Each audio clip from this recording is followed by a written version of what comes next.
Além das festas de norte a sul do país, o carnaval também é um espaço de manifestação política. A crítica aos governantes tomou conta das ruas nos blocos e nas passarelas dos sambódromos do Rio de Janeiro e de São Paulo. A folia assumiu também versões mais ácidas na forma de marchinhas. Em Porto Alegre, a festa deu lugar para tumultos no bairro Cidade Baixa. Já o desfile das escolas de samba da capital está previsto para os dias 15 e 16 de março no Porto Seco.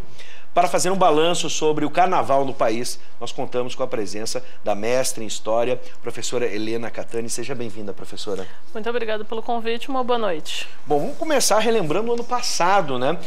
Você aí de casa deve lembrar, a crise política brasileira não deu trégua ao carnaval, não apenas na rua, como em mais de outros anos. Isso não é uma novidade se a gente for parar e pensar, né? A crítica política, social dentro do carnaval. Mas especialmente no Sambódromo do Rio de Janeiro e São Paulo, o caso mais marcante, você vai lembrar, da Paraíso do Tuiuti. Exatamente. Né? A escola criticou as condições de trabalho no país e o governo do presidente Temer na época. Dá para dizer que ali foi uma retomada, isso se arrefeceu em um determinado momento, em alguns desfiles passados, e voltou com muita força, ou sempre foi assim, professora? O carnaval, naturalmente, ele é, desde a sua origem, ele é uma festa contestadora dessa realidade que a gente tem, não importa qual época.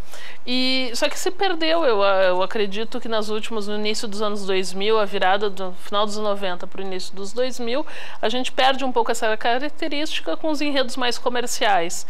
E agora ano passado, o Tuiuti foi o grande representante, Paraíso do Tuiuti foi o grande representante dessa volta, dessa crítica que teve muito presente nas décadas de 60, 70, 80, principalmente no Rio de Janeiro. Sim. Com o final da ditadura militar vai ter muitas críticas a essa abertura política que teve no Brasil. E agora, ano passado, o Tuiuti veio e deu certo, e sempre as outras escolas olham o que uma está fazendo para dar certo. Como deu certo para o Tuiuti, a política aumentou muito, a crítica política, a situação atual, seja de alguns anos para trás ou de alguns meses, as escolas acabaram copiando, não copiando, elas interpretaram da sua forma essa crítica e se deu certo esse ano. Então, o carnaval sempre foi uma festa crítica. E agora eu acho que está se tornando mais contundente essa crítica, talvez. Olhando de fora, eu estou lembrando aqui, por exemplo, Joãozinho 30, nas questões sociais, mas parece que há uma pontuação junto à política, especificamente, a gente está vendo, né? Pois é, assim, a crítica social, a gente vai ter enredo, citou muito bem o Joãozinho 30, com aquele Cristo coberto, era uma crítica social muito forte, mas também tinha crítica política, talvez não tão marcado. Hoje a gente tem uma crítica social, o desfile da Mangueira, a gente pode falar depois, a questão do desfile da Mangueira é uma crítica social muito grande, é um tipo de história que se contava no Brasil, que se conta ainda no Brasil, e todos aqueles que são esquecidos pela história. Isso é uma crítica social, talvez.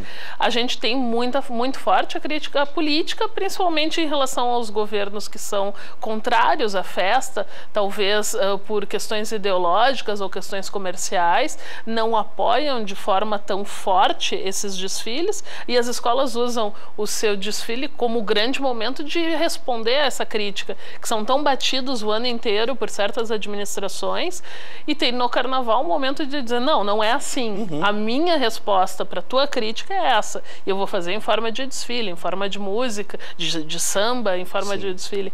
É a forma, né?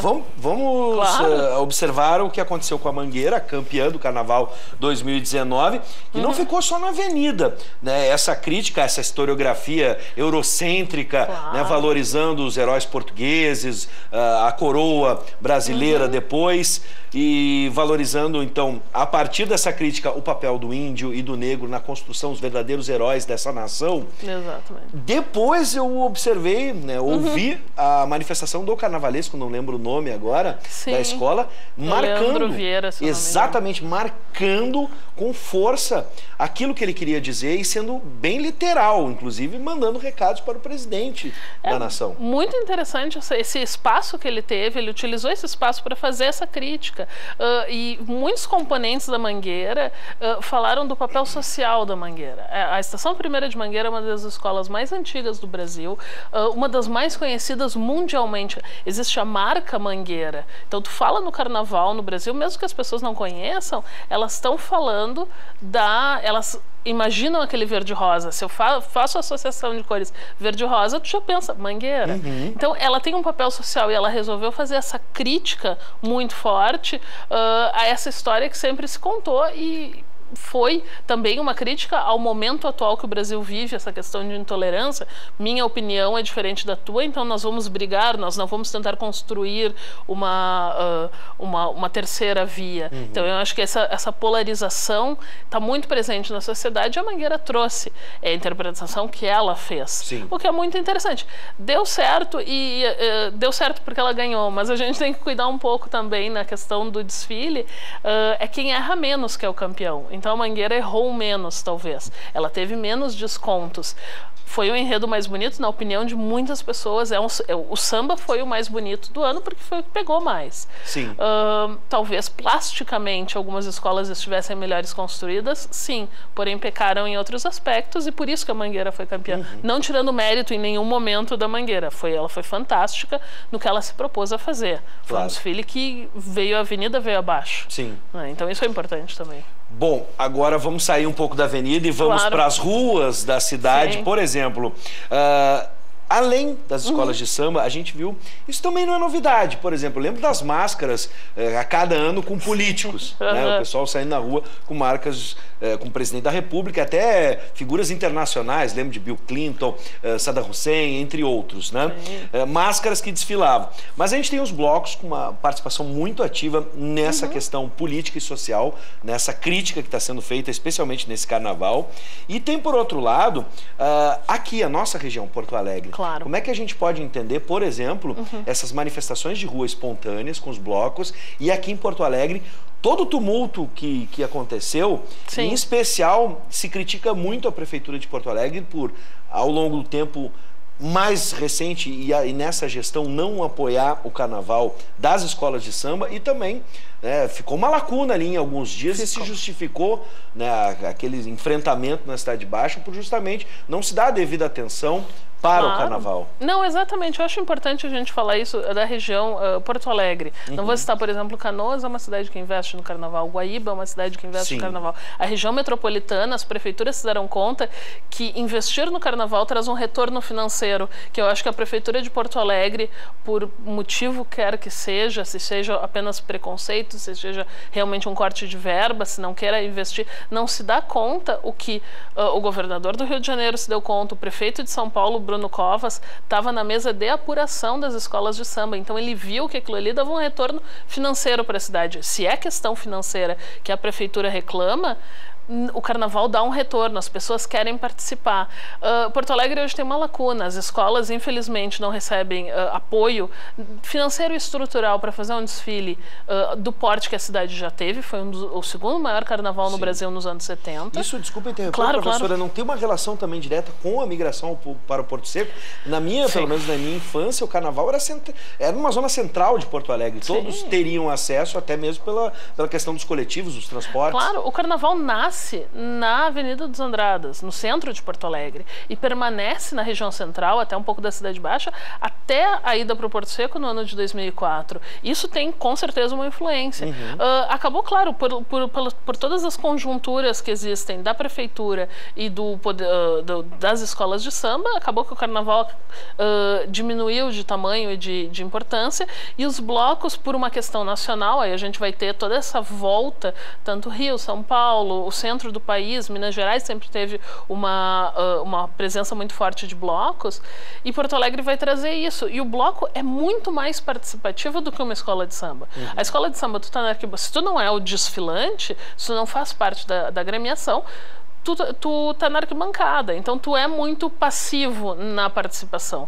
Com o bloco tu é muito mais ativo, tu tá fazendo parte daquilo, tu pode te fantasiar do jeito que tu quer, ninguém te mandou fantasiar, tu é uma festa um pouco mais econômica, tu não gasta, tu não precisa gastar com fantasia, tu não precisa gastar com apetrechos, tu leva o que tu queres.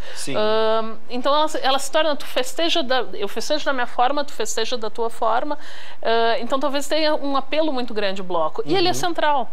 Então, por isso que trouxe muito. Por a cidade de Porto Alegre estar sem um olhar com carinho para o carnaval, talvez os blocos se sintam mais retraídos. Sim. E acaba tendo esse combate com a prefeitura. Claro, a Cidade Baixa sempre foi um bairro boêmio, porém as pessoas que moram ali não necessariamente são boêmias. Existe um confronto entre os moradores e os frequentadores. Questões de civilidade, falta muito de todos os lados. A brigada vai de forma mais truculenta, claro. Então ninguém quer um confronto às 2h30 da manhã nas ruas pequenas da Cidade Baixa, mas infelizmente aconteceu. Sim. Né? A gente tem que fazer essa crítica que os blocos, talvez os participantes dos blocos perderam um pouco a mão, né? Popularmente falando. Bom, para encerrar, a gente pode entender que a partir de tudo que aconteceu, especialmente em Porto Alegre, e o que vem acontecendo nas ruas e avenidas, sambódromos, a gente pode esperar que esse movimento político vai se intensificar para os próximos desfiles, lembrando que o Carnaval de Porto Alegre não acabou. O Carnaval de Porto Alegre ainda tem programação ainda em março, né? Sim, daqui a duas semanas, dia 15 e 16, todo mundo no Porto Seco para assistir. Eu acho que sim, eu acho que o espaço político do Carnaval, essa crítica social, veio para ficar. Porque, aparentemente, no Rio, pelo menos, São Paulo a gente não vê tanto, mas no Rio está dando muito certo, está tendo um retorno muito grande positivo para essas escolas. Em Porto Alegre a gente vai ver ainda esse ano como é que vai ser, né? E eu acho que é muito interessante a forma como vai se conduzir esse carnaval. Lembram muito os anos 80, o que aconteceu nos anos 80, quem quiser pesquisar, olha um pouco os enredos, como era. É bem interessante porque me lembra muito essas décadas de críticas sociais e políticas à situação do país. Bom, é tempo de folia, mas também é tempo de reflexão. E eu acho que as escolas mostraram isso. Exatamente. Professora Helena Catani, seja sempre bem-vinda e que a gente possa esperar um carnaval, sim, com reflexão, mas também um carnaval pacífico para todos, valorizando todas as expressões. Com certeza. Muito obrigada pelo convite. Até uma próxima oportunidade. Exatamente. Não quero até o próximo carnaval. A gente pode conversar sobre outros temas. Seja sempre bem-vinda. Muito obrigada.